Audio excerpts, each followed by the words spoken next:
Welcome back to Blitz. Seated next to me right now on the show is here at Habersham Central, Tyler Stinespring. He's a senior catcher on the baseball team this year for the Raiders.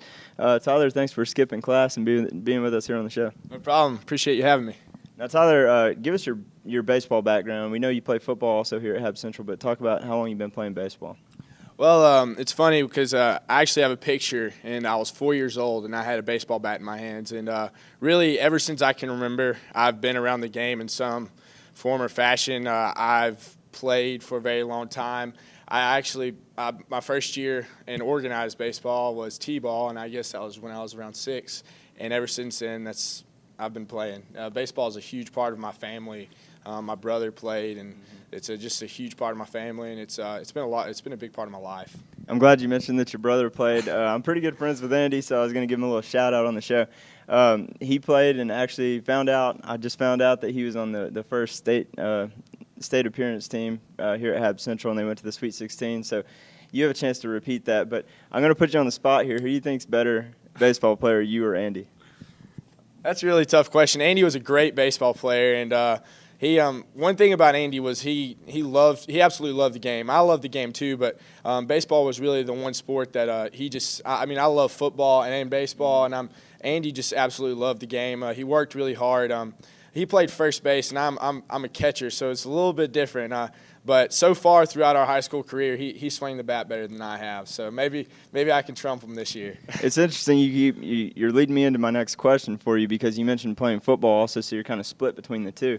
You're a pretty dang good football player this year also on defense. So talk about the difference in the way you train for football and the way you train for baseball. And then if you had to pick between the two, I know that might be tough for you, but which one you feel like you'd lean to?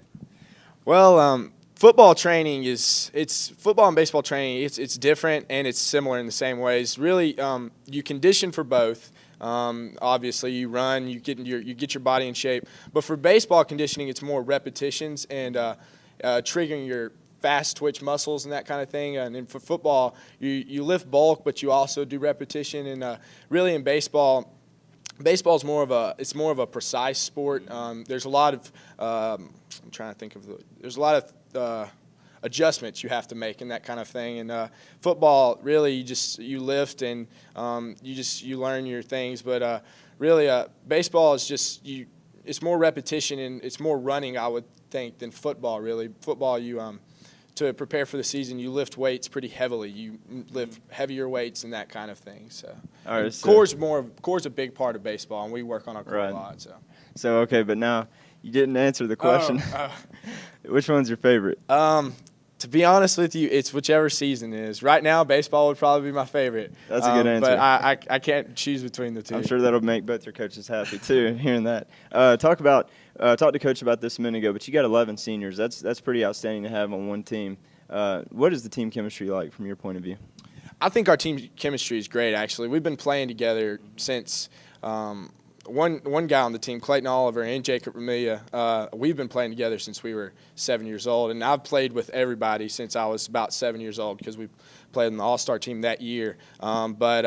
Yeah, our team we're a pretty tight-knit group. We've been playing together through Little League and through travel ball, and we've always been pretty close as friends. And it's an exciting season just because we have so many seniors, and we've been playing together for such a long time and going to school together, so it's exciting. Hopefully that translates into a great year for you, which I'm sure it will. What are your personal and team goals for this year?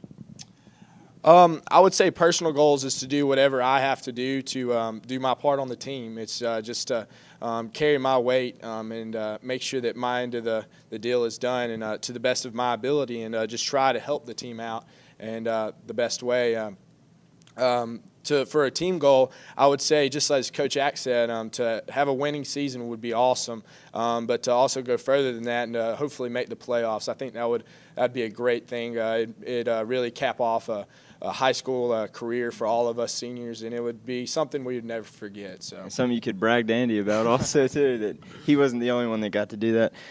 How do you feel you've matured as a baseball player the last few seasons? Well, one thing about me is baseball is a very mental game, and I think that's the biggest part of my game that I've worked on. you have to stay in the game mentally. You're always thinking, and you can't ever get down at one point in time because it'll affect the next play. So really, for me personally, what I've worked on the most is just staying in the game mentally and just staying even killed and that kind of thing. But also, your swing. You develop your swing throughout your career, and just fundamentals and things that are set as a little league player, and then they just keep building on itself as you go up through the ranks. So.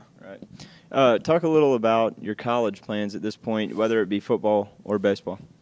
Well, I would love to play both sports in college, and I'm actually there's a college up in Kentucky that's called the University of the Cumberlands, and me and coaches and that kind of thing are talking to them right now. We're in the process of maybe possibly going up there to play football, and I would also love to talk to their baseball coach once I get something set in stone up there to see if I could possibly play both sports because, like I said, I don't know that I could choose between the two. It'd be really tough to do that. Right. All right, last question. You are a baseball player. I used to play baseball, so I know for a fact we all have superstitions. So it's time for you to tell your baseball superstition.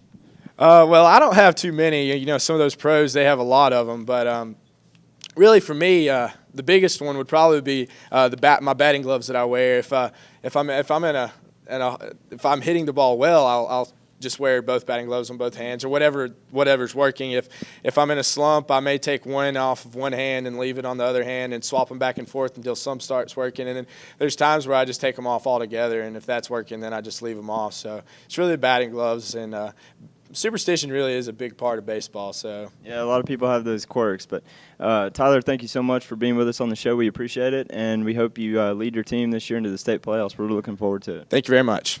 Now, when we come back, we got a phone interview for you, and then the Player of the Week.